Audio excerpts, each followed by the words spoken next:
a minha gerente falou, eu já falei pro diretor, né, que você é gay, ele falou que não tem nenhum problema. Valelo, sabia que na França é proibido o currículo com foto, para evitar racismo. Homem, mulher, preto, branco, gay, sapatão, trans, não é isso que tem que ser olhado.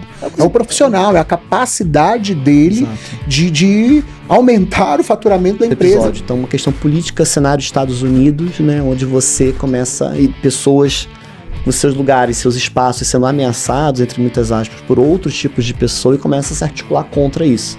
Aí entra toda uma falácia.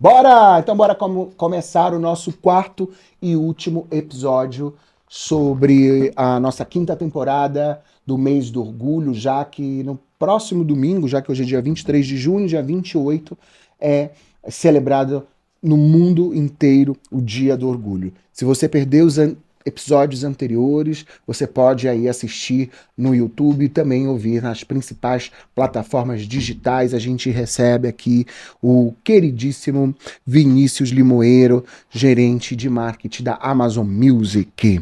E agora a gente vai ao quadro episódio, nós vamos ao quadro Soft Skills do Povo.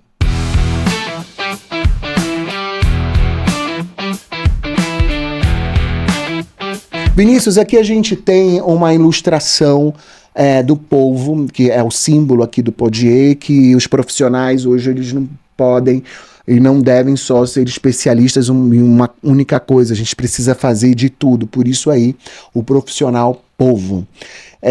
Nós temos aqui alguns soft skills do que o mercado exige, e temos aqui proatividade, pensamento criativo, resiliência, resolução de problemas, inteligência emocional, liderança, colaboração e comunicação. Já que nesse mês do orgulho, nós estamos aí nessa quinta temporada falando sobre esse tema de diversidade e inclusão, na tua opinião, escolhe 2 soft skills que o RH precisa trabalhar para fazer com que esse tema da diversidade e da inclusão seja mais eficaz dentro das empresas. Olha, e por quê? Escolhe primeiro e por quê? Tá.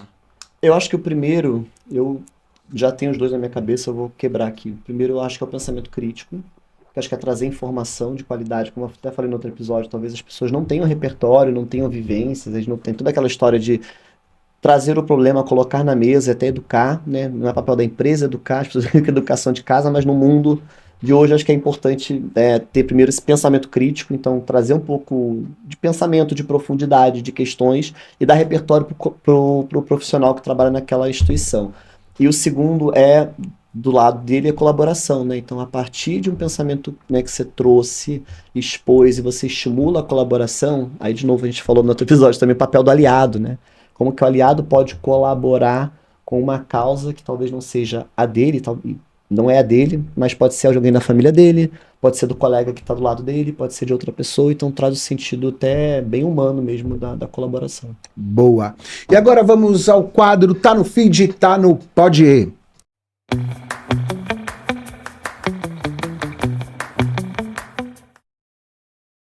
Um supermercado de Divinópolis foi condenado pela Justiça do Trabalho a indenizar um ex-funcionário em R$15 mil por danos morais, após o setor de recursos humanos registrar a palavra gay na ficha funcional do ex-colaborador. O assunto é destaque no G1. A anotação feita no momento da contratação, em 2014, é destacada em vermelho e permaneceu arquivada por mais de 10 anos. De acordo com a sentença, o trabalhador só teve conhecimento do registro ao assumir o cargo de subgerente da unidade. A Justiça reconheceu a prática como discriminatória e ofensiva à dignidade do empregado. Além da homofobia, a condenação também destacou situações de violação à liberdade religiosa no ambiente de trabalho. A decisão é do Tribunal Regional do Trabalho e ainda cabe recurso ao Tribunal Superior do Trabalho para... E eu falei anteriormente que eu meio que passei por isso numa vaga, me candidatando numa empresa que eu trabalhei há muitos anos atrás, onde a minha gerente falou, eu já falei pro diretor, né, que você é gay, ele falou que não tem nenhum problema. E aí, o que você acha? Como é que o outro deve se posicionar a esse tipo de atitude? Acho denúncia, porque é péssimo, né? A pessoa não pode ser julgada, né, pelo que ela é, né? Acho engraçado trazer um outro paralelo, saber que na França é proibido o currículo com foto, para evitar racismo. Então, assim, acho que é uma outra característica, né, que não define a pessoa, que ela é como profissional, né? Independente se é hétero, se é gay, se é bi, se é sapatão. É pessoa. É uma pessoa. Né? Então, acho que isso não pode estar ali, não pode se expor dessa forma, né? Não sabe se a pessoa, na vida pessoal dela também... E o que isso importa? O que isso importa, né? O que isso vai mudar, né? No caso da pessoa estar performando, trabalhando naquela organização lá. Então é péssimo, tem que ser denunciado mesmo. E outra, não é uma definição, é olhar para o profissional. E seja ele da orientação sexual, seja ele da cor, seja ele, né, homem, mulher, preto, branco, gay, sapatão, trans, não é isso que tem que ser olhado. É o profissional, é a capacidade dele de aumentar o faturamento da empresa. Empresas, o que vocês querem? Faturamento, não é isso? Então vamos olhar para o profissional, a capacidade que ele tem de gerar muito mais lucro para a sua empresa. E quando a gente fala aqui de humanização nas empresas, lógico que não dá porque a gente é bonzinho, quer humanizar as empresas, não, porque a empresa humanizada gera lucro para as empresas, porque pessoas felizes trabalham muito mais felizes. Pessoas felizes, elas geram muito mais resultados para as empresas. E no mês passado saiu aí a NR1 para as empresas ficarem mais atentas às doenças psicossociais, mas não é também porque o pessoal é bonzinho, não é, porque a gente está tendo aí um gasto do próprio governo milionário dentro do SUS para cuidar das pessoas que estão com burnout, enfim, com crise de pânico, gerada através do estresse no trabalho. Então, lógico que não é, e também nem deve ser, porque a empresa não é pai nem mãe de ninguém. Mas, olhando para o resultado final ali na última linha do Excel, tratar bem é uma forma também de gerar lucro para a empresa, porque eu vou trabalhar muito mais feliz. Concordas? Perfeito. Nossa. Agora, um pouquinho mais de informação sobre a linha do tempo no Brasil sobre esse tema. Em 1985, a homossexualidade deixa de ser considerada uma doença. Vamos rir, né? Quá. O Conselho Federal de Medicina retirou a homossexualidade da lista de transtornos. E você estava falando de regressão. Ultimamente, queria-se voltar esse assunto, né? Até porque criou-se aí uma igreja da cura gay.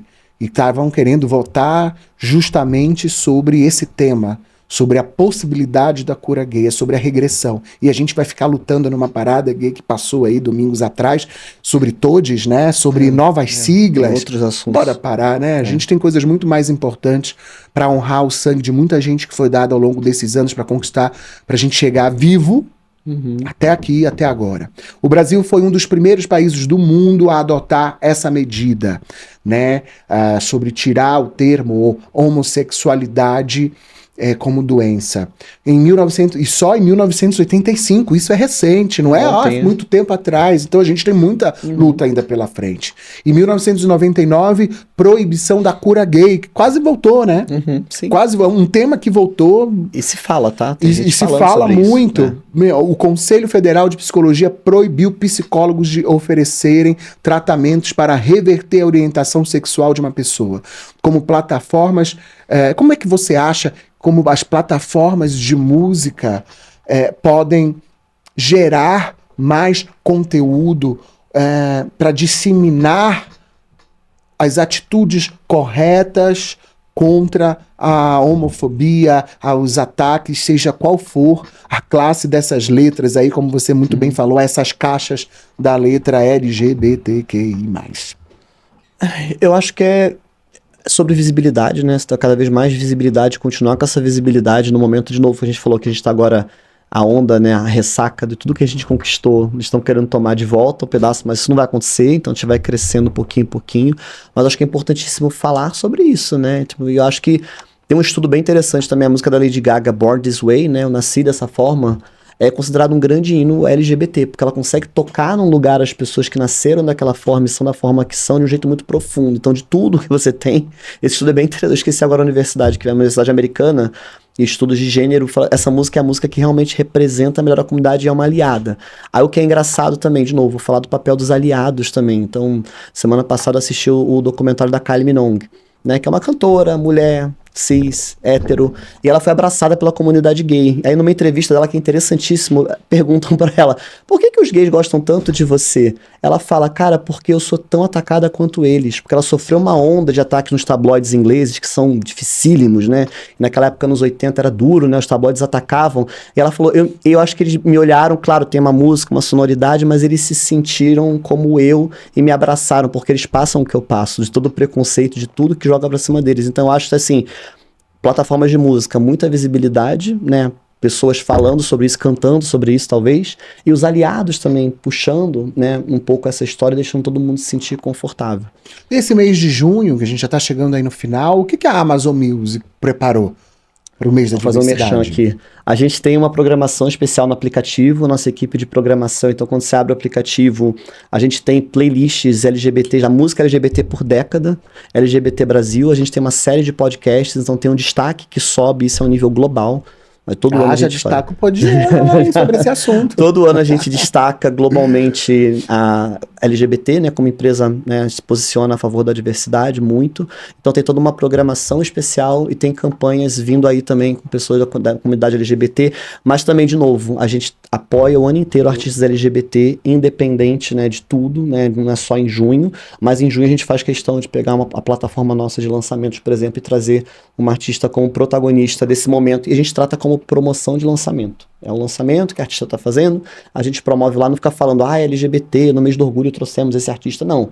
A gente pega, a gente tem vários slots de campanha, um dos slots a gente pega como a gente faz no mês das mulheres, como a gente faz em novembro, então a gente sempre trata isso dando o holofote, dando visibilidade, e a programação, gente, quem acessa o Amazon Music, entra lá na página Orgulho, né, quando você entra lá no seu buscar, aparece lá um tijolinho Orgulho, clica, que a programação tá incrível, as playlists tá uma delícia, assim, a história da música LGBT no Brasil, assim, né, por década, tá bem bacana, e boa. Fora lançamentos, destaques, enfim. Boa, show! Então acompanhe aí na Amazon Music toda a programação especial para esse mês do orgulho que está chegando no final, mas a gente tem muito que gritar. É o ano todo, mas esse mês a gente tem que gritar mais alto. Essa página fica lá o ano todo, tá? Boa. Tá lá o ano inteiro. Então você clica lá, você achou orgulho, então a página tá lá o ano todo.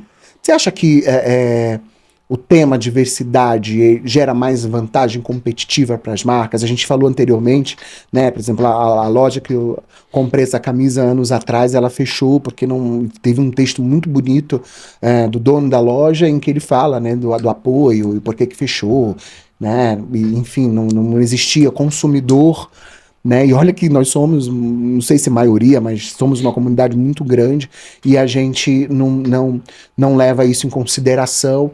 Que a gente falou também de apoiar as marcas que nos apoiam. Então, você acredita que existe uma vantagem competitiva das marcas que apoiam a comunidade, que apoiam esse tema da diversidade? Não, com toda certeza, porque... Sim, não entendi. Não, sim, com certeza, sim, apoia, porque você está ampliando, no mínimo, sendo bem pragmático, apoiando sua base de apoiadores, né, de pessoas que vão consumir, estão mais propensas a consumir sua marca versus a outra.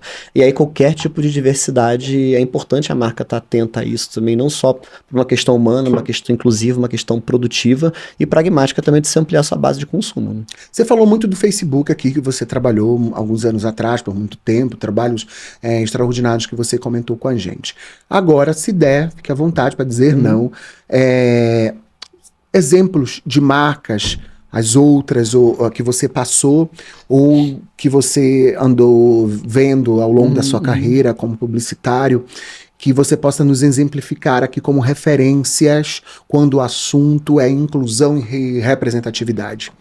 Olha, esse assunto é bem interessante. Eu vejo, por exemplo, pela minha experiência, né, onde eu passei na Facebook, naquela época, né, era muita referência pelo que fazia internamente, tinha campanha. Mas hoje a gente tem uma polêmica gigantesca. Não, hoje era uma outra empresa, virou uma outra empresa. Aquele recorte de empresa daquela época, vamos fazer uma timeline aqui, né, tipo no Velho Testamento, digamos assim, era uma empresa maravilhosa e podia falar, assim, vivenciei aquilo, estava lá dentro. Então, quando uma empresa que falava, fazia qualquer campanha LGBT, ela estava muito calçada. Você acha que isso morreu lá dentro? Questões políticas, como eu falei no outro episódio. Então, uma questão política, cenário Estados Unidos, né, onde você começa, e pessoas, os seus lugares, seus espaços sendo ameaçados, entre muitas aspas, por outros tipos de pessoa e começa a se articular contra isso. Aí entra toda uma falácia de produtividade, de investimento, de retorno, enfim. A gente teve contas banidas, né? Exato. Uma série de coisas. Aqui no Brasil, recentemente. Sim. Virou um outro ambiente. Mas como empresa, não até como serviço, era uma boa referência. Eu acho que a L'Oréal é de ponta para mim, acho a melhor empresa. Eu trabalhei lá atrás como agência para eles, mas hoje você vê eles apoiando a parada, você vê eles envolvidos com um monte de coisa que é muito interessante. Até citei no outro episódio também, apoiar a transição, né, de uma pessoa altíssimo cargo de liderança ali dentro da empresa. Eu acho que como de consumo, acho que a Amstel, Doritos são marcas que elas estão ali o ano inteiro fazendo alguma coisa e nesse momento, claro, também a Amstel é muito forte o ano inteiro. Exato. Vou gritar aqui também, né? Porque, cara, também, né? Vamos falar de empresa, de lucro, capitalismo, né? Pô, tem que agora... Não, bora apoia a comunidade o ano inteiro e vamos crescer. Bora falar as marcas. A Amstel, ela luta o ano inteiro, ela apoia, ela patrocina no carnaval, diversos blocos. Sim, mesmo quando elas não ganham o direito da prefeitura do patrocínio oficial. Eles arrumam um jeito. Exato, isso é muito importante. As demais bebidas, que tem até a Anitta na frente, como a Beats, que também tá aí o ano todo. A gente tem o Burger King, também, né, que tá todo ano, faz grandes campanhas na televisão, nas grandes mídias, investem as suas lojas. O McDonald's caiu muito. O McDonald's caiu muito, hein? Então vamos enaltecer aqui o Burger King. O que mais? Me ajuda aí, a gente tem várias marcas de vodka. Essas são mais top of mind mesmo. Amstel, né? Amstel não, desculpa, Absolut. Absolut, já foi mais forte. Historicamente também tem uma plataforma super consolidada, mas eu acho que as marcas de bebida no geral, elas estão bem atentas, né? Sim. Mas a gente não gosta só de beber, tá, gente? Acho que cosmético, beleza, no geral, acho que é bem importante, né? Mas o engraçado, que você trabalhou na L'Oréal, vamos falar rapidinho sobre isso, que a gente tem ainda um pouquinho de tempo. Nós temos um número crescente sobre os homens, e estou falando aqui, tanto homossexual como hétero, que está se cuidando muito mais. Né, onde a gente tem um aumento no mercado do consumo de produtos masculinos que antes não se tinha e hoje se tem. Mas a gente não vê aí campanhas de marketing voltadas para o público masculino. É um público menor? Mas ele precisa ser mais trabalhado, você não acha? Eu tô fora do segmento já faz bastante tempo, tá? Então vou te fazer uma radiografia. Nossa, eu já tô fora desde 2013 desse segmento. Assim, trabalhei muitos anos, 5 anos, mas... É que são muitas questões, eu acho que é o tamanho de público de segmento, né? Então, eu acho que cresceu, tá? Shampoo de caspa, você vê campanha o tempo inteiro, assim, são investimentos muito grandes, assim. Então, são coisas até mais pragmáticas. A questão da barba também, né? Tipo, lâmina, de tudo. Então, você tem até desenvolvimento de produto, né? O que eu consumo de produtos masculinos tem hoje... Higiene masculina, que é o básico, que geralmente é o que grande parte dos homens consomem, né? Então, você vê... Eu acho que sim, tem um crescimento... produto de CeraVe, por exemplo, se posicionando para homens também, de hidratação de maquiagem. Pele. Coisas até mais básicas, mas que... Os homens até héteros estão se maquiando. Desculpa te cortar. Pode falar. Eu tenho esse hábito, meio Faustão, né? Fica cortando. A conversa tá calorada. É que tá tão gostoso. E aí, uma vez eu fui para um determinado evento e eu tenho um amigo, né, casado, ele é hétero, e aí eu tava vendo, eu tive uma atitude completamente bem discriminatória, porque ele estava assim, passando base masculina e eu olhei e falei, comentei com o Douglas, olha o fulano se maquiando.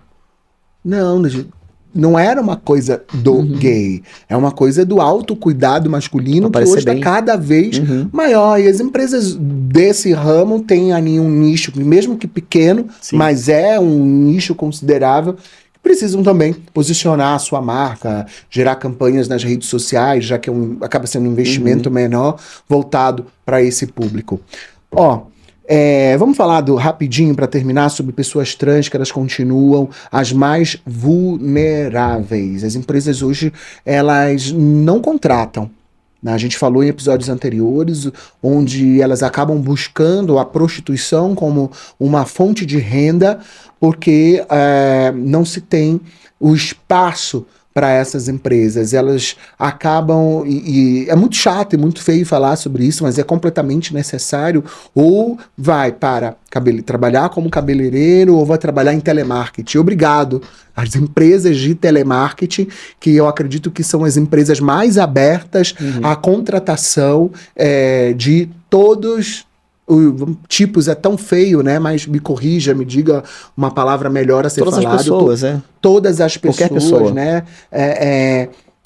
Acabam sendo contratadas pelas essas empresas de telemarketing. Muito obrigado a cada uma de vocês. Mas isso tem que ser para todos os segmentos, né? Eu trabalho muito no ramo, no segmento automotivo. Vamos contratar vendedores, né, e vendedoras trans, gays e outras empresas. Você que trabalha nesse segmento mais de plataforma digital, vamos contratar, porque são pessoas, não olhar para esse tipo de estereótipo. E Vinícius, nesse mês do orgulho, é um momento importante para as marcas refletirem sobre isso. E como é que a gente pode, as empresas, evitar com que seja uma comunicação não tanto um posicionamento não mentiroso, né? Porque é muito fácil, eu levanto a bandeira, mas isso não acontece de uma forma verdadeira dentro das empresas. Sim, basicamente uma coisa que eu até comentei no outro episódio é a profundidade, né? Então acho que a questão da empregabilidade trans, ela é muito séria, ela é muito profunda, e aqui eu vou fazer um merchan, se você me permite também, cara. Por favor. Transempregos, assim, Maite Schneider é uma pessoa excelente, maravilhosa, ela faz muita palestra em empresa, acho que é um investimento maravilhoso a ser feito, a ser pensado, e aí o que a gente aprendeu na época também, lá quando a gente trouxe a Maite para conversar sobre isso, e na empresa que eu trabalho atualmente também, cara, não basta só trazer a pessoa, você tem que criar todo um ambiente para a pessoa também se sentir confortável e performar, porque às vezes também acontece isso, a pessoa, qualquer que seja o grupo minoritário, vira o poke de diversidade, né? Fica só aquela pessoa ali e vira uma atração, parece, é horrível falar isso, mas eu acho que a empresa precisa estar preparada para receber essa pessoa e acolhê-la da forma que ela é, e que isso não seja uma questão, que se fale, né, com naturalidade sobre tudo, mas eu acho que vale a pena a empresa investir nisso também, para aí sim poder falar, poder chegar e poder, né, reverberar isso. Então acho que é importante trazer especialistas e pessoas que realmente possam levar esse tema para dentro da organização. E a gente estava falando anteriormente de enaltecer as empresas, e fica aqui, o meu cliente, a Enderhead, com as marcas Ticketlog, Repon, tem diversas ali marcas ligadas à empresa maior, que é a Enderhead. Eles trabalham muito isso internamente, né, da inclusão. Importante aqui a gente falar também de alguns dados como preconceito e diversidade nas empresas aqui no Brasil. Você sabia que 57% dos trabalhadores brasileiros já ouviram piadas ou comentários preconceituosos contra pessoas LGBTQI+, dentro das empresas? 92% dos cargos de chefia, direção e presidência nas empresas são ocupados por pessoas cisgêneras e heterossexuais. 53% dos profissionais LGBT+, afirmam conhecer alguém que sofreu preconceito no ambiente de trabalho por causa da sua orientação sexual ou identidade de gênero. Além disso, 24% dos profissionais LGBT+, entrevistados, afirmaram já ter sofrido preconceito diretamente dentro do ambiente corporativo. Como uma empresa pode medir as suas iniciativas de diversidade, se elas estão gerando algum tipo de impacto no dia a dia da empresa, na vida do seu colaborador e principalmente no mercado de trabalho?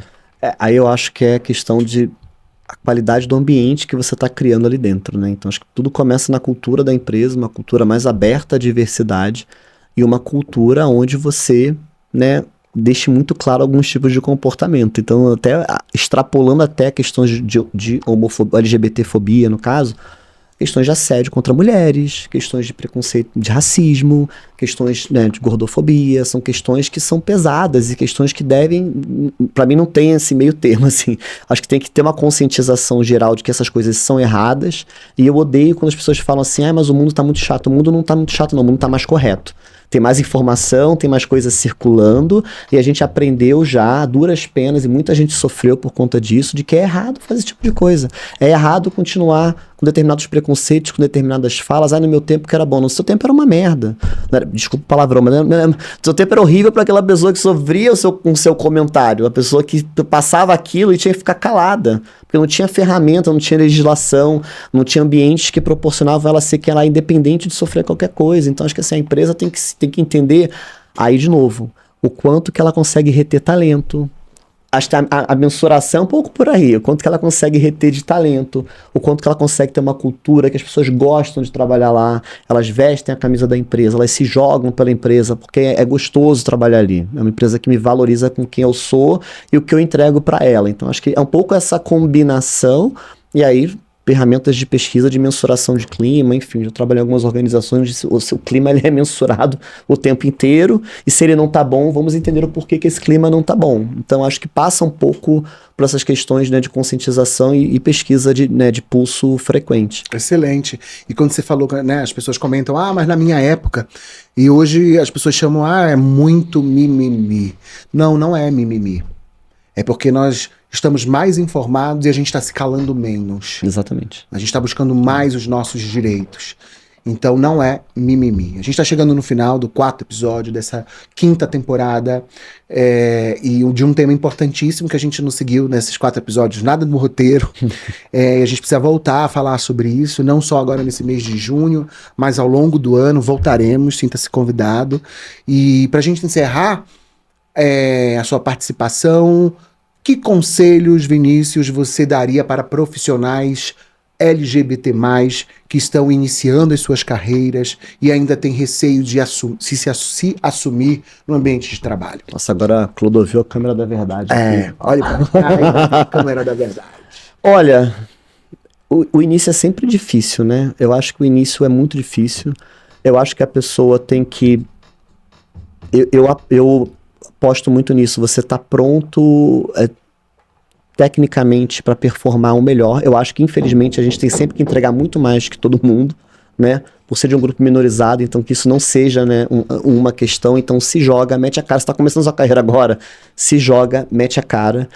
Tenta pensar no ambiente onde você trabalha também. Então, muitas vezes a gente não tem muita escolha, mas assim, se você tiver alguma opção, escolher um ambiente onde você seja mais bem aceito, um ambiente que promova, que você consiga se sentir bem naquele ambiente, porque não adianta também eu trabalhar num ambiente onde não tem esperança de mudança, né, de cultura. Infelizmente, tem lugares que realmente não dá. Sempre citei o exemplo do meu amigo, cara, toda a equipe dele é igual. São homens héteros brancos, com mais de 50, casados, com filhos, só fala de carro de futebol. Essa pessoa nunca vai ser feliz nesse lugar, porque o lugar também não está interessado em mudar. Então acho que também tem essa questão da pessoa também procurar se encaixar onde ela vai conseguir performar bem, procurar um lugar onde ela vai se encaixar. E tem outra coisa que eu acho interessante também na vida, procurar mentoria, que seja uma mentoria informal. Talvez procurar uma pessoa mais velha e que você admire, trocar uma ideia, tomar um café. Não precisa nem ser uma mentoria de fazer sessões... mas conversar com pessoas mesmo, pessoas mais velhas, né? Pessoa jovem, que muitas vezes não valoriza, né, quem já passou por coisas, mas vai conversar com essa pessoa. Talvez você vai pegar muitos atalhos aí, onde você vai passar por muita dificuldade, você vai torná-las mais breves, né? Ou não vai passar por elas, porque alguém já passou e alguém pode te ajudar nisso também. Então, acho que resumindo, são 3 coisas. Cara, mete as caras, se joga, performa muito, vai buscar um ambiente que, né, seja mais propício, né? Caso não seja possível, mude de ambiente também, fique nesse ambiente que é perverso, mas procure outro, procure sair o mais rápido possível e vai procurar mentoria, vai conversa com alguém, procura LinkedIn, procura rede social, quem se posiciona, e que essas pessoas também estão abertas a conversar, assim como eu também. Tem gente que me procura, eu acho interessantíssimo, tomar um café, trocar uma ideia e tal, não sei o que, por que não ajudar nisso, que a gente só se fortalece. E muito importantíssimo isso que você falou. E a dica também é estude, né? Mete a cara. E isso é pra tudo. Eu vou te falar, eu fiquei muito emocionado também em trabalho social que eu fiz uma vez, que a gente conversava com jovens LGBT que tava naquela coisa, sai ou não sai do armário, sabe? Então tinha situações, eu disse assim, cara, eu não sou especialista pra falar nada, né? Então eu tentei trazer assim, uma opinião, um olhar de fora, no calor, e tinha a questão que a pessoa não tinha o que fazer. Eu falava, cara, vai procurar, se tua casa é um ambiente tão tóxico pro que você tá me falando, vai tentar, mete a cara, estuda muito, seja o melhor, vai arrumar um emprego que seja para você sair desse ambiente perverso e que você vai ter uma vida, melhorar a sua qualidade de vida, porque a pessoa já tem uma pressão, né, de dentro de casa, vai para fora, mais pressão, é aquilo que a gente falou lá das estrelas, né, então chega num momento que você tem que quebrar uma ruptura, infelizmente, né, então pessoas não têm essa opção, essa... E a gente acaba sendo mais respeitado. A gente não deve estudar só por isso, mas a gente acaba sendo mais respeitado quando a gente assume papéis na sociedade, no mercado de trabalho superiores. E não deveria ser assim. Não deveria. Mas é muito importante para você se ter palavra, ter posicionamento, é você estudar. Exato. É você ser melhor no que você faz, é você ser o melhor profissional, e não só por fazer parte de uma dessas siglas, não, mas para se tornar uma pessoa melhor e um profissional melhor, que não tenha como justificativa, para ser aceito na sociedade, então tem que ser um grande profissional, tem que ter dinheiro, tem que ter um grande cargo, não é isso, mas para você se posicionar e ter uma vida, digamos, mais digna como ser humano, porque todos nós merecemos, o estudo que engrandece. Exatamente. Né? Não, repito, não só para ser respeitado, mas para você ter uma carreira que te traga frutos e principalmente que possa inspirar cada vez mais as pessoas a terem uma vida melhor. Estamos chegando no final. Vinícius, vai um presente aqui para você, obrigado, como lembrança da sua participação, que é aqui a nossa caneca com os soft skills do povo. Muitíssimo obrigado por você tomar sua água, seu chazinho, seu café. Obrigado. Quer fazer um merchan? Quer falar mais algum recado? Não, quero te agradecer o convite. Eu acho que o trabalho que você faz é imprescindível para qualquer empresa, né? Estamos falando de humanidade, né? De cultura, e no momento onde tudo se mede por número e por produtividade, acho que você também traz um frescor, né? Que a gente está precisando nesse mundo onde saúde mental virou um grande tema, ele precisa ser falado. E agradecer o seu convite, participação, foi um prazer, uma honra dividir um pouquinho, né, do que eu vivenciei, do que eu conheço aqui com a sua audiência. Obrigado pelo convite. Muitíssimo obrigado pela sua participação. A gente vai ficando por aqui, deixando um recado. Na semana que vem, dia 28 de junho de 2026, nós temos aí o Dia do Orgulho, mas que não seja só um dia, mas seja um momento da gente parar e refletir de que qualquer pessoa, independente de raça, cor, nacionalidade, orientação sexual, tem o direito de viver. Parem de nos matar. Muito obrigado. Semana que vem é nossa sexta temporada, e fica a surpresa aí para você saber qual vai ser o nosso próximo tema. Não esqueça de se inscrever no canal do YouTube, acionar o sininho e acompanhar a gente e seguir também nas plataformas digitais. Obrigado e até a próxima terça-feira.